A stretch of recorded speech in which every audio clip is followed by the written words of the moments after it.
So it's no longer enough just to optimize your own website to get cited. It's now imperative to make sure your brand is mentioned and vouched for by other external publications. You're listening to the Unnoticed Entrepreneur Podcast with your host, Jim James, sharing experience-led stories of success from founders so that you can build a better business. Is dire. If you run a company right now, no matter what you've done before, you might be invisible. Luckily for you and for me, we've got a man who really has a plan and a service that can solve that. I'm joined by Farzad Rashidi, who's in Washington, D.C. Farzad, welcome back. Thank you so much for having me back on, Jim. It's a pleasure. So many companies are becoming invisible, and I know you to be an authority in this domain, so I couldn't imagine anyone I'd rather have. Farzad, what about this research that's showing that most companies are basically sailing out to sea with no lights on when it comes to customers? Absolutely. So, that's, I don't think is very surprising. If you ask any LLM, hey, what are the best X, Y, Z service or tool or product for my use case? At max, it gives you a dozen brands. And likely there are thousands of different brands that don't get ever mentioned in the answer. So usually the customer research process starts from an LLM response. So whether or not they're using their ChatGPT, Claude, or just typing in Google, usually that initial list of research is generated by an LLM. So if you're not in that initial list of 5 or 10 or dozen brands, then usually you're not even entering the consideration stage at all. So it's key to make sure you're mentioned at that top of funnel. And then obviously people do their own research to figure out what product to purchase. But that first step is key. So tell us about Respona, the history of Respona, and how you're helping clients to solve this problem now of really LLM invisibility. Sure thing. So Respona in a nutshell helps brands show up in AI answers, like in Claude, ChatGPT, and Google AI overviews, by getting them listed on product reviews, listicles, other articles that listed basically the top brands in their space. And the way we're accomplishing this is by reaching out to authority publications that are currently getting cited by these LLMs, and then incentivizing them to promote your brand and talk about your brand from a content piece that is optimized in order to get cited. So that way you see that visibility score take off over time. I have found in the last month that an article that I wrote that has the top 14 video platforms for entrepreneurs is the number one source of traffic to my newsletter. How is that working? What is the LLM doing then in real time, going out and checking all these websites like my unnoticedentrepreneur.com or Fortune or entrepreneur.com? Yeah, absolutely. So what these LLMs do is that they usually are a neural network that has a cutoff when it comes to their training. So with that latest and best models usually have a cutoff point of a few months ago. So their information inherently is not up to date. So what all LLMs have done in order to battle that is that they basically have turned into a search engine. So when you ask any questions that requires a model to know the latest information, what it does is that it conducts this process is called RAG, which essentially is just searching the web and figuring out what other articles are currently that they can read that's been published since after their training date cut off, that they can reference in order to come up with an up-to-date and useful response. So what brands can do when you ask it a question, for example, hey, what are the best tennis shoes for playing tennis? Is that if you actually look at the model behavior, is that it actually goes and reads usually dozens of sources, reputable sources in that space. And there are usually a lot of people think, oh, it's from other people's websites, like from our competitors' websites, from my own website. Usually we see 85% are actually from external websites. So it's no longer enough just to optimize your own website to get cited. It's now imperative to make sure your brand is mentioned and vouched for by other external publications. So that's a really, really key point for anyone that's contemplating this. What Farzad has just said is that your own website really may not even need tending at all. That you're really needing to do what in the old days was PR, was to have the authority of a third-party website, Farzad, right? So how does then link building and, as you call it, sort of digital brand mentions compare to what we would have called public relations in the old days? Right. Well, the gist of it is that it's all follow the same principle. You're trying to get external validation, right? So it's one thing if I say, "Hey, we're the best for this," it means nothing. So, but when somebody else says it and they are an authoritative source in your space, that means something. So that's the basis of how all of these search engines work. Back in the day, when Google, beat all the other search engines, was by developing this algorithm called PageRank. So instead of just looking at the keywords on the homepage or the website, because you can easily manipulate that by keyword stuffing, and that's how Google became Google, is by looking at other sources. So this concept of backlinks got introduced. So the more authoritative websites in your space link back to your website or mention you and talk about you, it essentially passes along what we call link equity or considered like a vote of popularity. And that's what pushes the websites up in the search ranks. Now, the same principles also apply for LLM mentions, is that the more you're vouched for and talked about by other reputable publications, the more likely it is that you show up in the answer.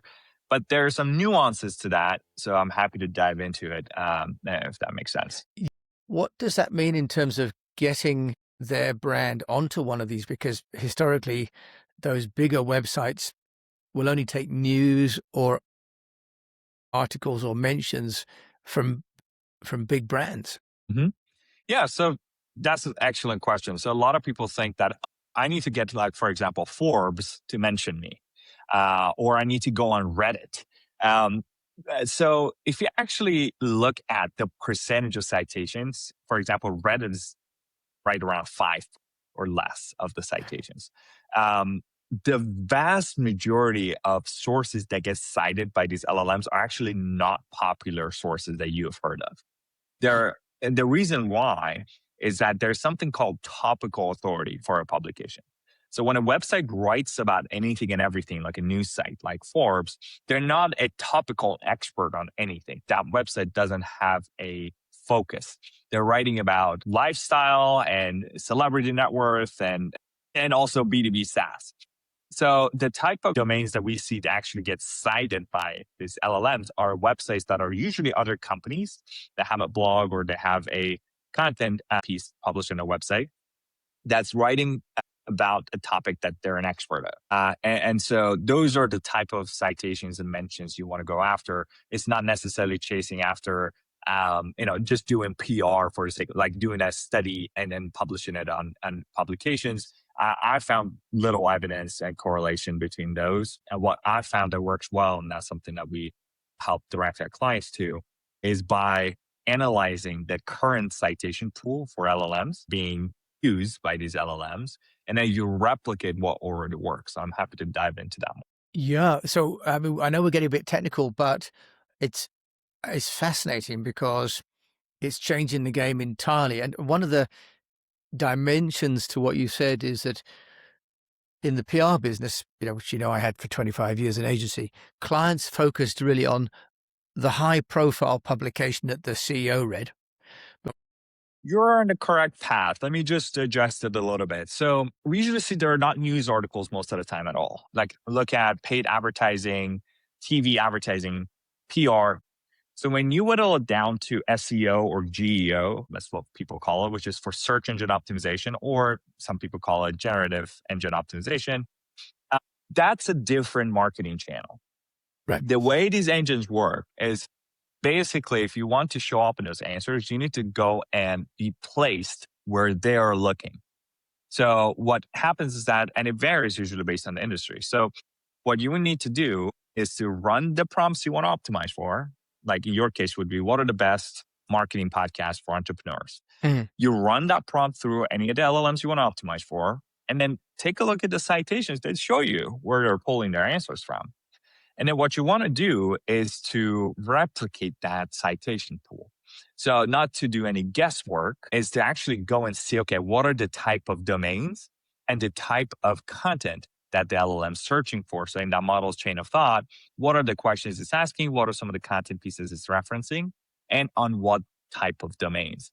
And then what usually happens is that a lot of people try to get themselves cited on those specific citations that they pull. So they try to outreach, but obviously success rate on those are low. So what we've seen that works really well is actually find similar publications that follow the same structure of keyword pattern and authority, and then write a new piece of content that follows the structure that exists in citation. So once these new articles go live and get indexed, they end up replacing a lot of the older citations. You see that visibility score go up.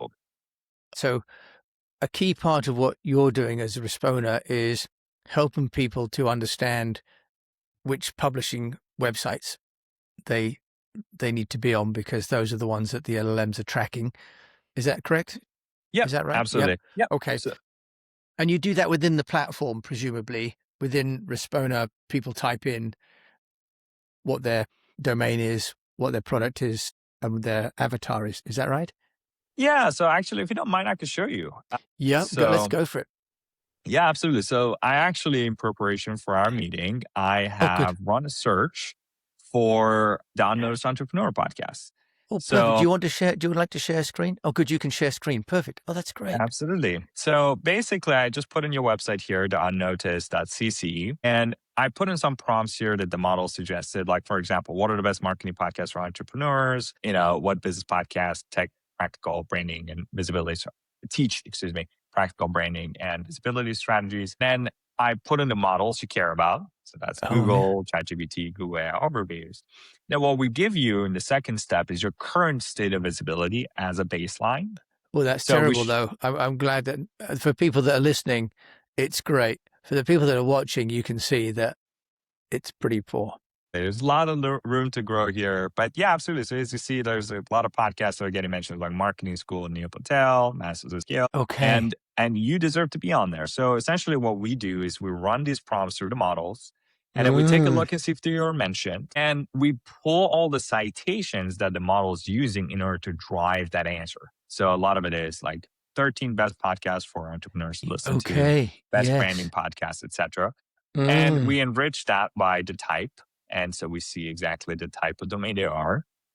And then what we do in the last, so this is where a lot of tools stop, by the way. So they're like, oh, okay, great. What am I doing with this information? So Yeah. what Respona does is that we actually run all these prompts and filter out these citations to the editorial links. Right. So for example, in this case, this is a article on Sales Flare on top 20 podcasts for startup founders in 2026. So Okay. what we're going to do is we're going to actually reach out to Salesforce and see if they'll be interested in adding you on there. A lot of the times, though, they're not interested. So they don't respond, or they're, there may be a competing company. So what we do in majority of cases, we actually find similar publications to Salesforce that match their metrics and keyword profile. And then we write a new piece of content that follows the structure of the citation. So it would be top 20 plus podcasts for startup founders in 2026. And then we write an updated list that includes your podcast at the top, along with a backlink pointing to your website. So it still carries that same traditional SEO benefit, but more importantly, it has your brand. Now, what we see, because those publications are high authority, they basically have the opportunity to to replace a lot of the older citations, because these LLMs are always hungry for new updated pieces of content. Yeah. That's the whole point of them even looking at the citations. So that's how we see that visibility score tick up over time, is by helping you get placed on these type of publications that get cited. Farzad, that's fascinating. So for anyone, obviously, that's listening, this video will be on the YouTube. And of course, Farzad will give you a link at the end of the show as well to connect with Farzad.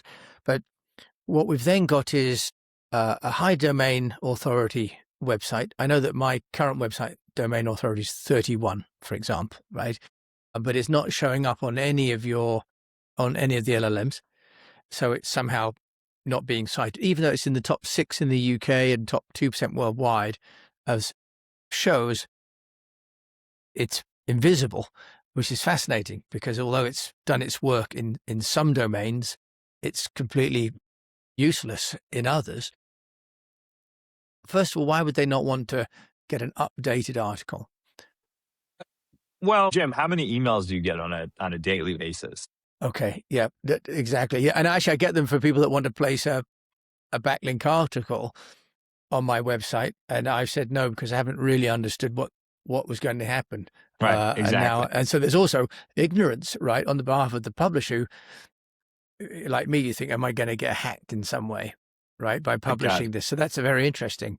Right. So usually success rate on just reaching out to the raw current citation pool has very limited success. So that's Yeah. a very contrarian thing. And unless you do it in practice, it differs from what you would think would happen.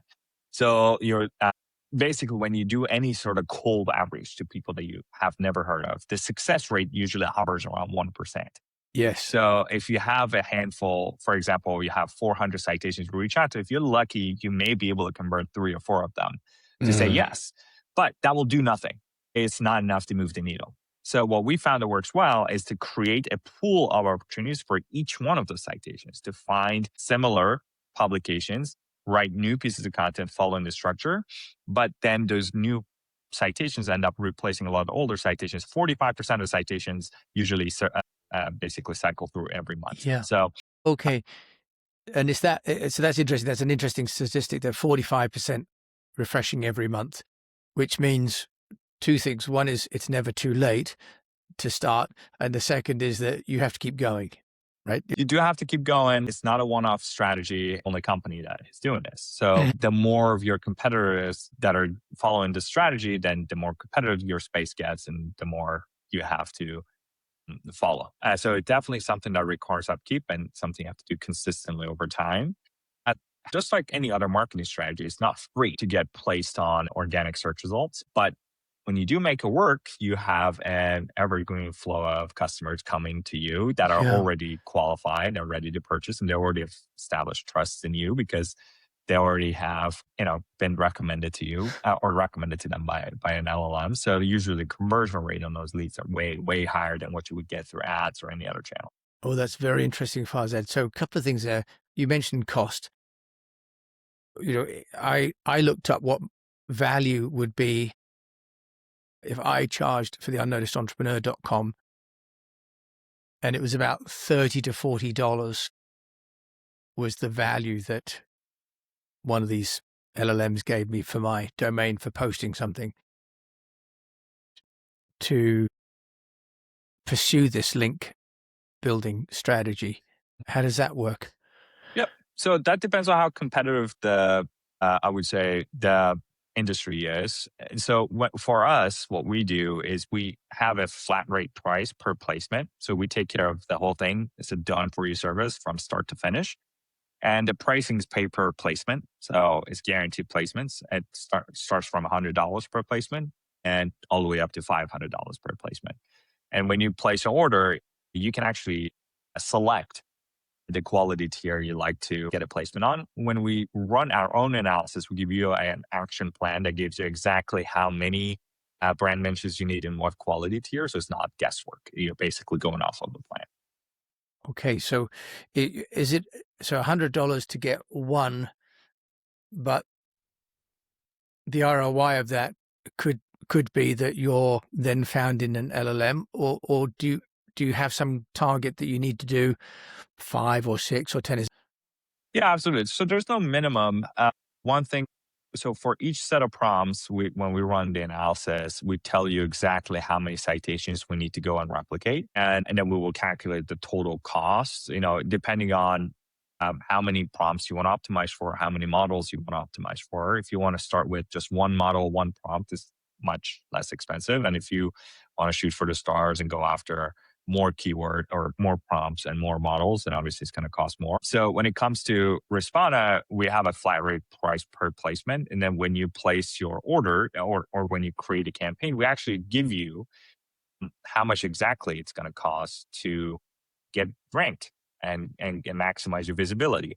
So your monthly budget essentially determines how long that's going to be. So if you're spending like $1,000 a month, it's going to take a number of years. If you're spending, Right. 5 to 10 grand a month, it's going to take a few months. So that's again just for these set of prompts and these set of models, but every business is different. So if you're looking to just basically optimize for one or two prompts and you're a small business, then you can start small. And then if you're a larger business with a bigger budget, you can go after much more competitive prompts. It doesn't have to be that it's only for big players, because if that's the case, then the playing field is completely not level anymore. Right. It's never been level. Okay. Bigger Bumpy. brands always take the cake. Yeah. But in terms of small businesses, what the competitive advantage you have is that you could go after some of the non-competitive prompts. If you want to compete for what are the best CRM in the market, yeah, Salesforce and HubSpot, they're going to kick your butt. Okay. Yeah. But if you're going after, for example, hey, what are the best CRMs for home improvement businesses in the UK? Then that's a much more manageable thing to optimize for, because then they're not the Salesforce of the world that are competing for that. So you can definitely dominate that with a very small budget in a short period of time. Farzad, I think you've hit on something really, really important there, which is the segmentation. So that, as you say, your prompt can be as defined as possible for your ICP, even, I guess, down to geography and ICP. And I suppose, it's almost infinitely filterable, your prompt, right? Absolutely. Is that what we define as a prompt? Yeah, so it would be a question. And the main thing we're optimizing for is the intent, not that specific prompt, because no two persons are going to be typing the same exact query. So traditional search, you're optimizing for keywords. With LLMs, you're optimizing for intent. So for example, if I'm optimizing for what are the best home improvement CRMs in the UK, now if somebody's asking an LLM, hey, I run a window replacement company and I'm based out of the UK, what are the best CRMs I should use? It will be optimized for that as well. So essentially we are optimizing for intent, not specific prompts, but that would basically give us the guidance we need to go after the type of citations that will get you placed on those group of prompts. Okay, that's very interesting. And you also mentioned the need to optimize for different LLMs. Do you want to just explain that dimension to this? Because that potentially means you could have the same campaign, but I guess certainly you've got Gemini, Claude, GPT, Copilot, and then possibly Manus if you're, going down that path, and Grok, right?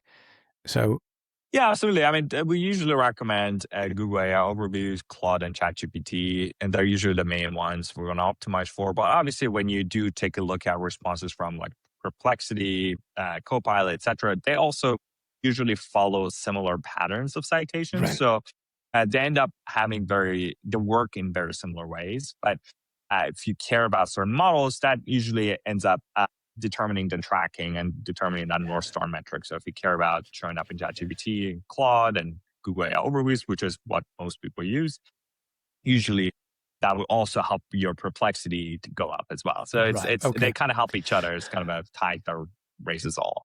Okay, good. So it's not as though you're having to spend on one platform and another one is a greenfield campaign. Sure. Yes, exactly. Yeah. Okay, that's fantastic. When you and I spoke a couple of years ago, you kindly gave me access to Respona, and my own admission was I couldn't really figure out how it worked. So the human in the loop in this case, which is why now I'm still at 0, of course, on your metrics. What help do you actually give your clients to figure this out, or not to figure it out, just to get the result? Absolutely. We definitely struggle with that. When we had a do-it-yourself average software, you had to hire staff that knew what they were doing, and you had to, manage them and use it on a daily. And it's a lot of work. So what we did at Respona last year is that we developed this in AI, and also with the network we built, we actually built this into a done-for-you productized service. So you can kind of consider it like a vending machine for brand mentions. So you can go in there like, I want one listicle mention on a publication of this quality tier. And we take care of the whole thing. So we filter out the publications, we go after them, we know what to say, we already have relationships with a ton of them, and also write the content that is optimized and get your brand placed from A to Z and is done for you. And then it ends up being way cheaper than you trying to do it in-house, because when you take into account your time, the publisher fees, and software tools you need, it ends up being significantly more expensive. Like one case study actually I'd like to highlight is with Opus Clip. And Right. so, Yeah. yeah, Okay. Yeah. absolutely. So Opus Clip, so on at Respona.com, there are some case studies here. Do you want to talk about the Opus Clip one? Because it's a pretty Sure. impressive headline. Yeah, that's the newest one. So they came to us last year, and they had some foundation level visibility, but they were nowhere near the top. So we help them now rank number one in their space when it comes to the group of prompts Which that is are video relevant to editing, them. which is AI video editing is a very competitive space too, Absolutely. right? Yes, yes, indeed. And then basically, what we help them do is to analyze the citations for their target prompts. And then we created brand mentions for them on reputable publications that follow the patterns of those citations. And then now they're ranked number one in their space, and also added at 100,000 to the monthly visitors each month, because these brand mentions are still do follow backlinks to help with your traditional SEO. So you're kind of hitting two birds in one stone. So not only you're increasing your brand visibility and AI answers, but you're also showing up in organic search results in Google, other search engines as well. You've got that's Opus Clip. Then you've also got here some agencies using the product, I guess, to serve their clients. And Matchmaker, which we know, of course, is in the podcast space, they've got a 90% reduction in the time it took to do outreach. So that's been a lot quicker, right? Again, these numbers might look daunting for a small company, and I might be listening. We have companies that are one-person shows, and Oh, they're happy to dominate. They're happy to get a yeah, few hundred visitors to their yeah. website a month. And we have global brands that spend over $1 million a year with us, and agencies that sort of upsell what we do and then resell to their clients. So we have people from all walks of life that use the system. Again, the fundamentals are the same. If you're a bigger brand, you're just going after more competitive prompts and keywords. And if you're a smaller brand, you're going after smaller, less competitive niches. How would a founder start this process? Yeah, absolutely. So usually a good starting point is to start with a small test order just to try out the system. So what my recommendation is always is to start with a small test order. Let us build a few listicles for you, kind of go through the process. It's going to cost maybe a few $100s, but that will give you the confidence to know if that's the type of service you want to utilize. And then if so, then we have, obviously AI visibility campaigns that you can run on a recurring basis that basically helps you put together a more long-term plan. But usually a good starting point is to go in there, submit a small test order, just let us build a couple of listicles for you so you get exactly what we are going to give you. Okay. And we've talked really sort of more B2B. What about companies that are in the B2C space that maybe don't have a website, but maybe have a product, Hmm. like my wife has teapots that she imports from China but they're only on Shopify. Can you help with that kind of company as well? Yeah, absolutely. So when it comes to e-commerce, I actually went through this last night. Like I've been playing tennis for a few years and I wanted to find a new pair of tennis shoes because I've been happy with mine, but I've been looking for a new pair. And I was like, let me do some research. So I just asked Claude, hey, find me the best tennis shoe for for a male 28-year-old. And it gave me an option. And I actually put in an order immediately. I didn't even do any more research. I just trusted it blindly and then placed the order. So that's the type of product that obviously, again, if their customers are searching and asking LLMs, hey, I want teapots, beautiful teapots, like where would I buy one? Then that would be something that could be beneficial to them. Obviously, I'm pretty confident that's probably a little less competitive than tennis shoes. So it might not require as large of a budget as, probably Asics or Adidas has to spend in order to show up in those answers. What's coming to me, a couple of things. One is that this isn't really optional. Everyone has to think about this off-site visibility. right? Mm-hmm. That the old days that you needed to make sure your own site was perfectly SEO'd with new articles and probably a nice logo, and you worried about the fonts and so on, that's not the place to be worried anymore, right? Absolutely. That we then need to be generating quality content for someone else to be willing to house it, right? 100%. And with that content, are you writing that with AI, or are you writing that as humans, or is that a mixture? Yeah, everything we do is to make sure humans and AI. AI is great at certain things. It's not at a point yet to deliver the type of quality that we look for.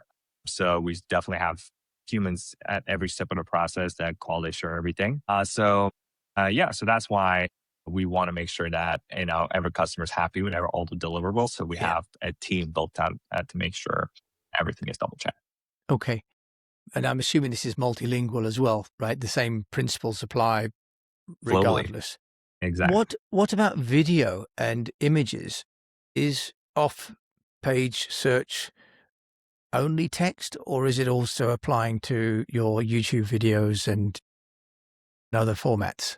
Yeah, so the YouTube videos definitely get cited by LLMs. Social links like Reddit also get listed, but usually they're a very small minority of Okay. mentions. The vast majority of them are going to be those editorial pieces that I mentioned. But with that said, it doesn't stop you from creating YouTube videos, doesn't stop you from engaging in social. So again, these are other marketing channels that help, but the vast majority of the work, it's kind of like 80-20, is going to be mainly working on those external citations and brand mentions. Is the opportunity for people who are entrepreneurs to actually build out a website that's almost in parallel to their business website, which includes their own products and listicles, that becomes a source of backlinks? Is that something that people are thinking about as a strategy? Usually, having one more site is more trouble than it's worth because Okay. one citation is not going to do anything. So, having us invest that much time and effort building out another website, you're better off just reaching out to other publications. So, that's usually not something I would recommend. Okay, I I'm going would, to edit this question out of the podcast. no worries, all good, That was a dumb question. All right, it was just a thought. no worries. Okay, so Farzad, it sounds as though everyone has to think about this. As an entrepreneur, just share with us what's been a learning in the last couple of years with the changes that are coming in with AI. What's Yeah. your experience and your advice to entrepreneurs that are grappling with what's happening? Industry is completely getting revolutionized. And one thing that we've seen a lot of success with is productized service. I think Sequoia just put out an article that says the next $1 trillion company is a software company that's masquerading as a service firm. So essentially, people want outcomes, and nowadays with AI and in our opinion, still humans are important as well, can deliver the outcome in a systematized and productized way. And that's a much better unit economics for the business and much better experience for the customer. So having a service, its kind of outcomes that are well defined and clearly defined Absolutely. for the buyer. Okay. Yep. That's fun. And 100%. I can see that. And that's really what you've done with Respona, right? And you've managed to make it into a huge success. Absolutely. Farzad, yeah, I'm going to ask you, what do you think's coming next with AI? You've talked about the productization, but what do you think is coming next? I think we're all going to lose our jobs sooner or later with the way things are progressing. It's just not true. I'm actually an AI optimist. I think that the rate of GDP growth is going to explode, much like it did with the invention of the computer and electricity. So I think this is definitely one of those pivotal moments in history where we're going to look back and look fondly on, because I think it's a development that is going to improve humans, I would say, well-beings in terms of medicine, in terms of the economy, significantly, like we've never seen before. So I'm very optimistic and I'm very excited for the future. But again, people disagree with me. I guess nobody really knows what's going to happen, so we have to wait and see. But my opinion, if you don't know what's going to happen, better hope for the best and hang tight. Well, I think as you said, it's a sea change, right? In the same way that electricity or the mechanization of farms create a huge dislocation, but then much greater yields in crops from the same amount of land. And some people no longer worked on the land, but then they worked in other economic areas that meant that the economies were able to grow. But it does require everyone to be flexible and to innovate, which is plainly what you and Respona have been doing. Yeah, absolutely. I appreciate the kind words. We're doing our best, so fingers crossed. See what happens. We can see great results. Farzad, if people want to contact you and connect with you, how can they do that? Best way to contact us is via LinkedIn. So my name is Farzad Rashidi, and there aren't a ton of us out there. So definitely a great way to get in touch with me there. And then also our website is respona.com. That's RESPONA, respona.com. If they want to learn more, they're welcome to visit there. Show me how poorly I'm doing on my own SEO, for which I'm grateful and obviously a little bit embarrassed. But I'm grateful for you coming on the show and really educating me and my friends here on how we can survive. Because the reason I thought this was so important to have this conversation is because a lot of smaller companies and bigger companies, if they are invisible to LLMs, the leads will dry up. And that source of new business has been really fundamentally important to so many companies, especially all those ones that are doing remote work. So Absolutely. that's why I really wanted to talk with you about how brand mentions are being affected by LLMs. So thank you so much for coming on and sharing. It is my pleasure. Thank you for having me on, Jim. It's great to catch up. Yeah, it really is. So as always, I'll put all the details in the show notes and I'll include Farzad's contact details and just encourage you to have a think now about your own strategy. It's no longer enough to have a pretty website and to believe that you're going to be found. As we said at the beginning, over 90% of businesses are potentially invisible. And the upside of that is if you're in the 10%, you have the possibility to get the other 90% business. So as with all of these things, as we send China, every crisis is also an opportunity. Thank you for listening to this episode of The Unnoticed Entrepreneur with me, your host, Jim James. Until we meet again, I encourage you to keep on communicating. Thank you for listening to The Unnoticed Entrepreneur. Be sure to subscribe to the show right now so that you don't miss an episode. There are over 900 to listen to. You can also reach out to Jim at www.jimajames.com.